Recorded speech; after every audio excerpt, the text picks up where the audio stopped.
कृष्ण चैतन्य प्रभु दया करो मोरे। श्री कृष्ण चैतन्य प्रभु दया करो मोरे। तुम बिना के दयालु जगत संसारे। तुम बिना के दयालु जगत संसारे। पतित पावन हेतु तब अवतार। पतित पावन हेतु तब अवतार। मौसम पतित प्रभु न पाइबे मौसम पतित प्रभु न पाइबे। श्री कृष्ण चैतन्य प्रभु दया करो मोरे। श्री कृष्ण चैतन्य प्रभु।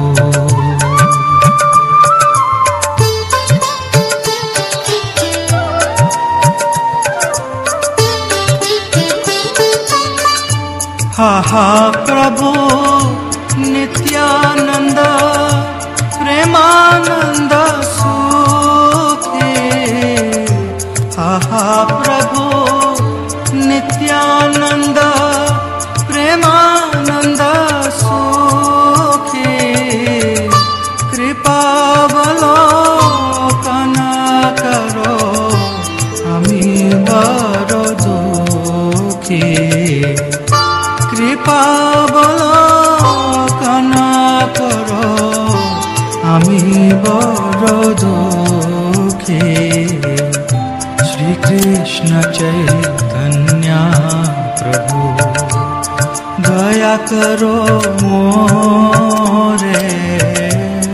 श्री कृष्ण चैतन्य प्रभु।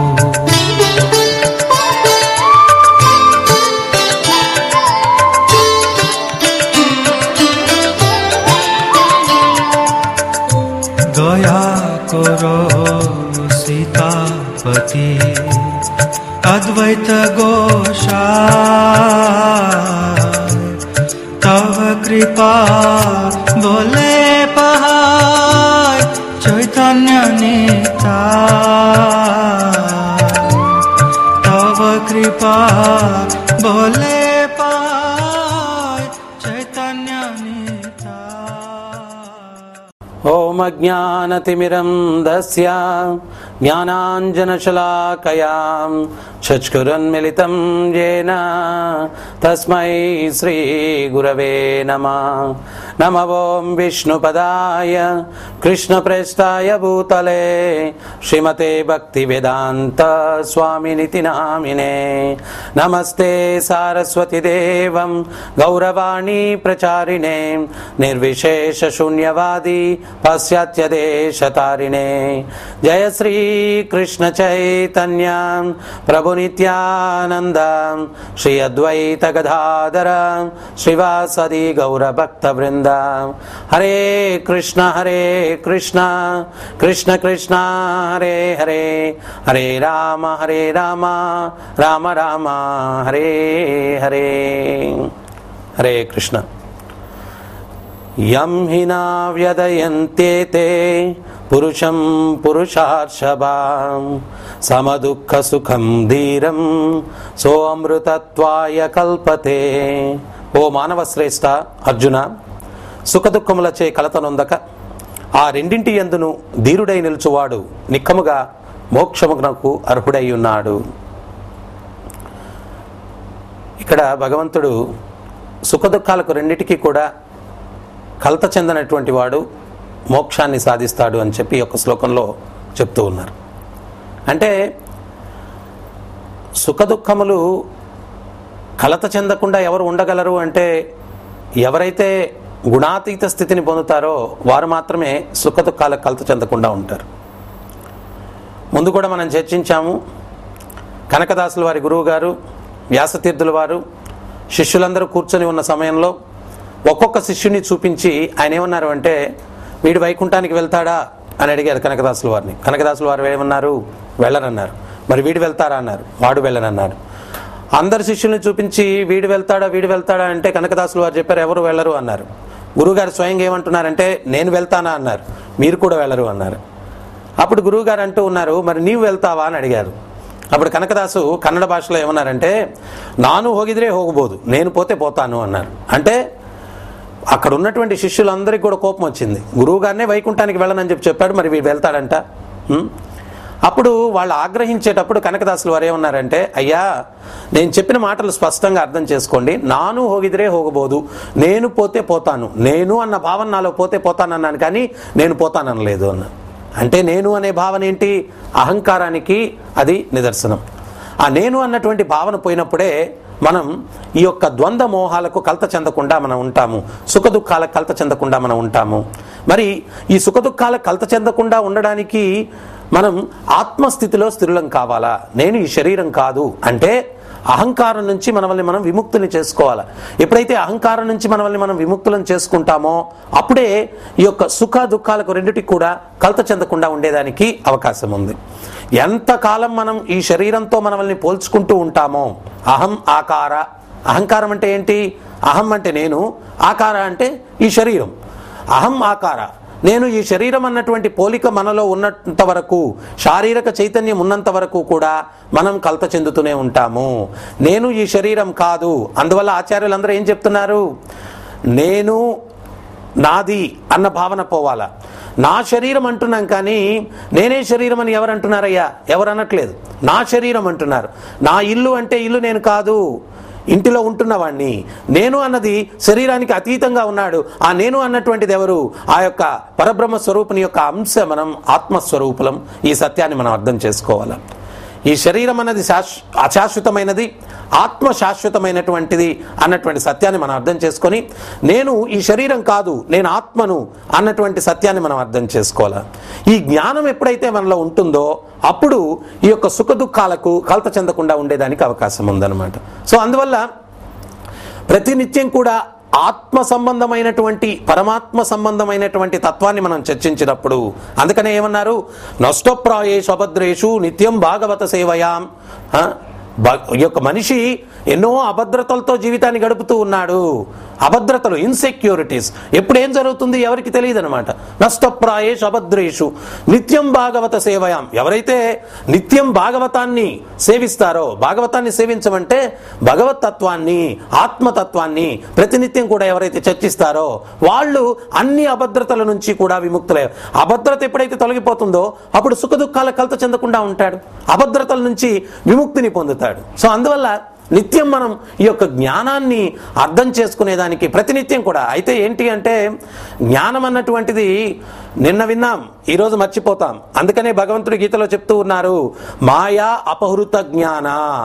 మాయ జ్ఞానాన్ని అపహరించేస్తుంది అంటున్నారు. అందువల్ల మనం నిత్యం, ప్రతినిత్యం కూడా ఈ జ్ఞానం, ఆత్మతత్వం గురించి ప్రతినిత్యం ఈ యొక్క జ్ఞానాన్ని మనం వింటూ వింటూ వింటూ వింటూ ఉంటే ఒక రోజుకు వచ్చేసరికి ఆ జ్ఞానం 24 గంటలు కూడా స్థిరంగా ఉంటుంది.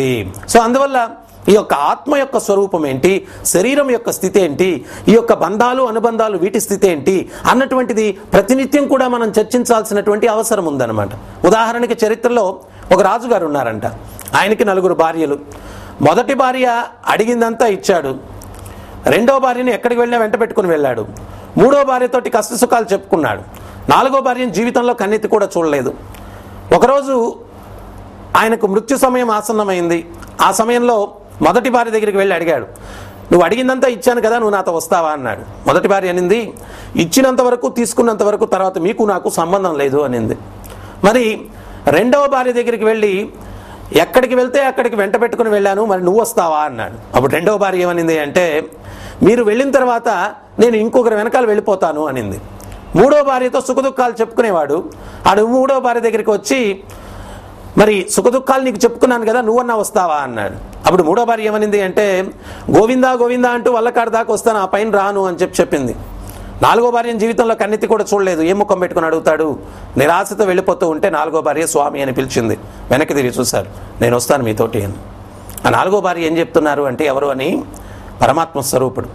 ఆయన ఉన్నటువంటి విషయాన్ని కూడా మనం గుర్తించలేదు, కానీ ఆయన మాత్రం మనం ఎక్కడికి వెళ్తే అక్కడికి మన వెనకాల వస్తూ ఉన్నాడు. మూడో భార్య కష్టసుఖాలు చెప్పుకునేవాడు, కానీ మీరు వెళ్ళిన తర్వాత గోవిందా గోవిందా అంటూ వల్లకాడ దాకా వస్తాను, ఆ పైన రాను అనింది. ఆ మూడో భార్య ఎవరు అంటే, స్నేహితులు, బంధువులు. మనకు దుఃఖమైన సుఖమైన వాళ్ళకి చెప్తాం, కానీ వాళ్ళు ఎక్కడి దాకా వస్తారు, వల్లకాడ దాకా వస్తారు, ఆ పైన రారు. స్నేహితులు, బంధువులు మూడో భార్య. రెండవ భార్య ఎక్కడికి వెళ్తే అక్కడికి వెంట పెట్టుకుని వెళ్ళాడు, కానీ ఆ రెండవ భార్య మీరు వెళ్ళిన తర్వాత ఇంకొకరు వెనకాల వెళ్ళిపోతాను అనింది. మరి అదెవరు అంటే, మన పేరు ప్రతిష్ట. మనం ఎక్కడికి వెళ్తే అక్కడికి పలానా మంత్రి గారు వచ్చారు, పలానా పారిశ్రామికవేత్త వచ్చారు, పలానా ఆయన గాయకుడు వచ్చాడు, మన యొక్క టైటిల్స్ వెనకాల పెట్టుకుని వెళ్తూ ఉంటాం. కానీ మనం పోయిన తర్వాత ఎంతోమంది ప్రధానమంత్రులు పోయారు, ఆ టైటిల్ వాళ్ళ వెనకాల ఏం పోలేదు, ఇంకొకరు వెనకాల వెళ్ళిపోయింది. అది రెండవ భార్య. రెండవ భార్య ఏం చెప్పింది, మీరు వెళ్ళిన తర్వాత నేను ఇంకొకరు వెనకాల వెళ్ళిపోతాను అనింది రెండవ భార్య. అంటే మన పేరు ప్రతిష్ట ఇవి మనం పోయిన తర్వాత అవి ఇంకొకరు వెనకాల వెళ్ళిపోతాయి, మన వెనకాల రావు. మరి మొదటి భార్య కోరిందంతా ఇచ్చాడు, కానీ మీతో నేను రాను, ఇచ్చినంత వరకు తీసుకున్నంత వరకు, పోయిన తర్వాత మీకు నాకు సంబంధం లేదు అనింది. అంటే ఆ మొదటి భార్య ఎవరు, మన శరీరం. శరీరం ఏం కోరుకుంటే అది ఇస్తాం, కానీ ఆ శరీరం కూడా మనతో రాదు. ఇంతకు ముందు రోజుల్లో ఏంటి అంటే, ఇటువంటి తత్వం ప్రతినిత్యం కూడా చర్చించడం ద్వారా వాళ్ళు ఈ యొక్క అజ్ఞానం అన్నటువంటి మరపు, మాయ అన్నటువంటిది మన జ్ఞానాన్ని అపహరించిన ప్రతినిత్యం చర్చించడం ద్వారా వాళ్ళు మరలా తిరిగి ట్రాక్లోకి వచ్చేవాళ్ళు. తిరిగి ఈ యొక్క జ్ఞానం, అరే అవును, ఎందువల్లంటే మాయ మన జ్ఞానాన్ని అపహరిస్తూ ఉంటుంటే మళ్ళీ మోహానికి గురి అవుతూ ఉంటాం, రాగద్వేషాలకు లోబడుతూ ఉంటాం. ఈ జ్ఞానం రిపీటెడ్గా తిరిగి తిరిగి మనం వినడం ద్వారా ట్రాక్ తప్పేవాళ్ళు మళ్ళీ తిరిగి ట్రాక్లోకి వచ్చేదానికి అవకాశం ఉంది. అందుకనే ఏమంటున్నారంటే, నిత్యం భాగవత సేవయాం, ప్రతినిత్యం కూడా భాగవతాన్ని మనం సేవించినప్పుడు అప్పుడు మన జ్ఞానం స్థిరంగా ఉండేదానికి, మన చైతన్యం స్థిరంగా ఉండేదానికి అవకాశం ఉందన్నమాట. సో ఈ రకంగా జ్ఞానాన్ని వింటూ అది విజ్ఞానంగా మార్చుకునే దానికోసం ఆధ్యాత్మిక గురువుకి శరణాగతి పొందాలా. మనం జ్ఞానం అన్నటువంటి థియరీ, కానీ మనం విద్యాలయంలో విద్య నేర్చుకునేటప్పుడు ప్రాక్టికల్స్ కూడా ఉంటాయి. మనం థియరీ ఎంతసేపు చదివితే ప్రాక్టికల్ తెలుసుకోకపోతే ఉపయోగం లేదు. అందువల్ల ప్రాక్టికల్ చాలా అవసరం. సో ఆ ప్రాక్టికల్స్ ఏంటి అంటే, మనం ఏదైతే జ్ఞానాన్ని సముపార్జన చేస్తూ ఉన్నామో దాన్ని ప్రాక్టికల్గా ఇంప్లిమెంట్ చేసి ఫలాన్ని పొందడము, ఫలితాన్ని పొందడము అన్నటువంటిది అవసరం అన్నమాట. సో దీనికి మనం ఏం చేయాలా అంటే, మనం విన్నటువంటి జ్ఞానాన్ని ప్రాక్టికల్గా మనం అనుభూతి, సాక్షాత్కారం పొందేటట్టుగా చేసేటువంటి వ్యక్తి ఎవరు అంటే ఆధ్యాత్మిక గురువు. సో ఆ ఆధ్యాత్మిక గురువుకి మనం శరణాగతి పొంది, భగవంతుడు అందువల్ల ఏం చెప్తున్నారు, తద్విధి ప్రణిపాతేన పరిప్రశ్నేన సేవయాం ఉపదేక్షింతితే జ్ఞానం జ్ఞానినస్తత్వదర్శన. మనం తత్వాన్ని దర్శించినటువంటి వ్యక్తికి శరణాగతి పొందడం ద్వారా, తత్వాన్ని దర్శించినటువంటి వ్యక్తికి, ఒకసారి ఒక పెద్ద ధనికుడు ఒక ఆయన ఉన్నాడంట, ఆయన పేరు లాలా. ఆయన మథురా బృందావనం అక్కడ ఉండేటువంటి వాడు, ఆ దగ్గరలో. ఆయన ఎంత పెద్ద ధనికుడు అంటే చాలా ధనం ఉంది ఆయన దగ్గర. ఆయన ఎక్కడికన్నా ఒక ఊరి నుంచి ఇంకొక ఊరికి వెళ్ళాలా అంటే, ఇంతకు ముందు రోజుల్లో కార్లు, బస్సులు లేవు, పల్లకీల్లో బోయిలు మోసుకొని వెళ్ళేటువంటి వారు అనమాట. ఒకరోజు ఆయన ఎక్కడో పక్క గ్రామానికి వెళ్తూ ఉంటే బోయిలు పల్లకీలో మోసుకొని పోతూ ఉన్నారు. అయితే దారిలో ఒక సంఘటన జరిగింది. ఏంటది అంటే, ఒక బట్టలు ఉతికే ఆయన కుమార్తె తండ్రికి సహాయం చేస్తూ ఉంది. ఆ పక్కన వీళ్ళు నడుచుకుని పోతూ ఉన్నారు. అప్పుడు ఆ బాలిక తండ్రితో ఏమంటూ ఉంది అంటే, ఆమె హిందీలో చెప్తూ ఉంది, కాలాతీత్ హోరే బాస్నాకు జలానా హై అనింది. అంటే సమయం అయిపోతుంది, బాస్నాని తగలబెట్టాలా అని. బాస్నా అంటే అరిటాక్ అంట. ఆ యొక్క అరిటాకును తగలబెట్టిన తర్వాత ఆ యొక్క బూడిదతోటి మరకలకి ఏదో రాస్తే మరకలు పోతాయంట. బాస్నా అంటే హిందీలో ఇంకొక అర్థం కూడా ఉంది. ఏంటది అంటే, బాస్నా అంటే అహంకారం. ఆయన ఆ జమీందార్ లాలా ఏమనుకున్నాడు అంటే, బాస్నాకు జలానాయ అంటే సమయం అయిపోతూ ఉంది, నీ యొక్క అహంకారాన్ని నువ్వు ఇంకా తగలబెట్టలేదు అన్నట్టుగా అర్థం చేసుకున్నాడు. ఎప్పుడైతే ఆయనకి ఆ రకంగా అర్థమైందో, అరే ఇది సత్యమే కదా, నా వయసు అయిపోతూ ఉంది కానీ నా అహంకారాన్ని నేను ఇంకా తగలబెట్టలేదే అన్నటువంటి ఉద్దేశంతో ఆయన ఆ ప్రయాణిస్తున్నటువంటి పల్లకీలో నుంచి కిందకి దిగేశాడు. ఆయన ఒంటి మీద ఉన్నటువంటి ఆభరణాలన్నింటినీ కూడా తీసి పల్లకీలో వేసి ఆ బోయిలకు చెప్పాడు, నాయనా ఈ యొక్క వస్తువులన్నీ కూడా మీరు తీసుకోండి, మీరు ఇంటికి వెళ్ళిపోండి, నేను ఈ యొక్క ఆధ్యాత్మిక అన్వేషణలో నా అహంకారం నుంచి విముక్తిని పొందడం కోసం నేను ఇక్కడ నుంచి నా జీవితాన్ని గడపడానికి నేను ప్రయత్నిస్తానని చెప్పి ఆయన బయలుదేరి వెళ్ళిపోయారు. బృందావనం వెళ్ళారు నేరుగా. అక్కడ ఒక ప్రామాణిక ఆధ్యాత్మిక గురువు ఆయన ఆశ్రమానికి వెళ్ళారు. ఆయనకి సాష్టాంగ దండ ప్రణామాలు చేశారు. గురువుగారితో చెప్పారు, అయ్యా నేను నా జీవితాన్ని మీ పాదపద్మాలకు అంకితం చేయాలని చెప్పి అనుకుంటున్నాను, ఆధ్యాత్మిక జీవితాన్ని గడపాలని చెప్పి అనుకుంటున్నాను అన్నాడు. అప్పుడు గురువుగారు చెప్పారు, నాయన సరే ఆశ్రమంలో ఉండొచ్చు అన్నారు. మరి నాకు దీక్షనిస్తారా అన్నాడు. సమయం వచ్చినప్పుడు ఖచ్చితంగా దీక్షనిస్తాను అని చెప్పారు. అంటే ఇక్కడ ఆధ్యాత్మిక దీక్ష అంటే దీన్ని మనం అర్థం చేసుకోవాలి. గురువుకి మధ్య ఏదో దీక్ష గురువు గారు శిష్యునికి ఇస్తున్నారు అంటే అదొక అగ్రిమెంట్. ఏంటి అగ్రిమెంట్ అంటే ఈ యొక్క శిష్యుడైనటువంటి ఆత్మను ఈ భవబంధనాల నుంచి విముక్తిని చేసి ఆధ్యాత్మిక జగత్తుకు తరలించేటువంటి బాధ్యత గురువుకు ఉంది. ఈ రోజుల్లో కలి ప్రభావం వల్ల, కలియుగం అంటే కల్తీలకు యుగం, ఆధ్యాత్మిక చింతనలో కూడా కల్తీలే. కారణం ఏంటి అంటే గురువు శిష్యుని బంధం అదేదో ఫ్యాషన్ అనుకుంటారు. నాకు కూడా గురువు గారు ఉన్నారు, కానీ గురువు శిష్యుని యొక్క బంధం ఏంటి అంటే శిష్యుణ్ణి భవసాగరం నుంచి విముక్తిని పరిచి ఆధ్యాత్మిక జగత్తుకు తరలించేటువంటి బాధ్యత గురువు గారిది అనమాట. అదేదో కేవలం ఒక ఫ్యాషన్ కాదు, ఒక సెంటిమెంట్ కాదు, అది గురువు యొక్క బాధ్యత. అందుకనే మనం చూడొచ్చు, బిల్వమంగళ ఠాకూర్ ఆయన పూర్వాశ్రమంలో వేశ్యాలోలుడు. ఆయన ఆ వేశ్యతో ఎంత సంబంధం ఉంది అంటే ఆమె లేకుండా జీవించలేకపోయేవాడు అనమాట. ఒకరోజు ఒక పెద్ద పెను తుఫాను, ఎక్కడ చూసినా జలమయం, శవాలు నీళ్ళలో కొట్టుకొని పోతూ ఉన్నాయి. ఆయన ఆ సమయంలో కూడా వేశ్యను కలవడానికి వెళ్ళాడు. నదిని దాటాలా, ఆమె ఇంటికి వెళ్ళాలంటే నదిని దాటడానికి ఒక సాధనం మీద ఎక్కి కూర్చొని దాటాడు. అది తెప్పనుకొని దాటాడు. దాటిన తర్వాత చూస్తే శవం. ఆమె ఇంటి దగ్గరికి వెళ్ళిన తర్వాత తలుపులన్నీ వేసి ఉంటే గోడ దూకడానికి ప్రయత్నిస్తూ అక్కడ తాడులాగా ఏదో ఏలాడుతూ ఉంటే పట్టుకొని గోడ దూకేశాడు. అది తాడనుకొని పట్టుకొని దూకాడు. దూకిన తర్వాత తెలిసిందే తాడు కాదు పాము అని చెప్పి. అందుకనే చెప్తారు కామానికి కళ్ళు లేవు అని చెప్తారు. ఎవరైతే ఈ కామానికి లోబడి ఉన్నాడో వాడు నేనేం చేస్తున్నాను, ఆ కామం అన్నటువంటిది అతని యొక్క దృష్టిని కప్పేస్తుంది. అంటే విచక్షణ జ్ఞానం అతనిలో లోపించేటట్టుగా చేస్తుంది. అందుకనే మనం ఈరోజు చూస్తూ ఉంటాం, కామం ప్రతి ఒక్క వ్యక్తిలో కూడా అనంతంగా ఉంది.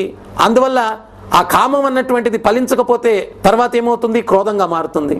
క్రోధం ఏం చేస్తుంది, బుద్ధి నాశనాన్ని చేస్తుంది. ఈ కామం అనే దానికి వయసుతో నిమిత్తం లేదనమాట. ఒకసారి అక్బర్ బీర్బల్ మధ్యలో చర్చ జరుగుతూ ఉండిందంట. జరుగుతూ ఉంటే బీర్బల్ అన్నాడు, స్వామి వయస్సు మీరినా కానీ కామం ఉంటుంది అన్నాడు. అప్పుడు అక్బర్ అన్నాడు, అరే ఏమయ్యా ఇటువంటి మాటలు చెప్తావు, శరీరం అంతా వృద్ధాప్యం వచ్చి నశ్వరం అయిపోతే కామం ఎక్కడ ఉంటుంది అన్నాడు. లేదు స్వామి, శరీరం నశ్వరం అయిపోవచ్చు కానీ చైతన్యపరంగా కామం ఉంటుంది, వయసుతో సంబంధం లేదు, కామం ఉంటుంది అన్నాడు. దానికి అక్బర్ అంగీకరించలేదు. బీర్బల్ అన్నాడు, సరైన సమయంలో మీకు ఇది నిరూపిస్తాను అన్నాడు. ఒకరోజు ఏం జరిగింది అంటే అక్బర్ యొక్క మంత్రిమండలిలో ప్రధానమంత్రి ఆయన చాలా వృద్ధుడయ్యాడు, మృత్యువుకి దగ్గరలో ఉన్నాడు. అప్పుడు ఆయనకి అక్బర్కి పిలుపు వచ్చిందనమాట. ఏమని అంటే ఆయన చూడ్డానికి రమ్మని చెప్పి. సో అక్బర్ బీర్బల్తో కలిసి వెళ్తూ ఉన్నప్పుడు బీర్బల్ ఏమన్నాడంటే మీ కుమార్తెను కూడా తీసుకురండి అన్నాడు. అప్పుడు అక్బర్కి ఏం అర్థం కాలేదు. నా కుమార్తె ఎందుకయ్యా అన్నాడు. వాళ్ళే తీసుకురండి అన్నాడు. మరలా చెప్తానన్నాడు. సరే అని చెప్పి తీసుకుని వెళ్ళారు. వెళ్తే అక్కడ మంత్రి చాలా వృద్ధుడు, 99 సంవత్సరాలు. ఆయన ముఖంలో మృత్యుకళ ఉట్టిపడుతూ ఉందన్నమాట. కళ్ళు లోపలికి వెళ్ళిపోయి ఉన్నాయి, బుగ్గలు సొట్టలు పడిపోయి ఉన్నాయి, శరీరం అంతా ముడతలు పడిపోయింది. ఏ క్షణంలో అయినా కానీ బకెట్ తన్నేయచ్చు. అటువంటి పరిస్థితిలో ఉన్నాడు. అప్పుడు అక్బర్ వెళ్ళి పరామర్శించడానికి పక్కన నిలబడ్డాడు. అక్బర్ని చూసినప్పుడు చాలా దీనంగా ముఖం పెట్టాడు. తర్వాత కొంచెం కళ్ళు తిప్పాడు. బీర్బల్ ఉన్నాడు. బీర్బల్ని చూసిన తర్వాత కూడా కొంచెం దీనంగా ముఖం పెట్టాడు. తర్వాత కొంచెం తల తిప్పేసరికి పక్కన అందమైనటువంటి అక్బర్ కుమార్తె ఉంది. ఆమె యొక్క అందాన్ని చూసిన ఈ వృద్ధుడు చావడానికి సిద్ధంగా ఉన్నాడు. కళ్ళల్లో ఎక్కడ లేని తేజస్సు వచ్చేసింది. చాలా బ్రైట్గా ఈ అంటూ పళ్ళు తెరవడం మొదలుపెట్టాడు. అప్పుడు బీర్బల్ అక్బర్ని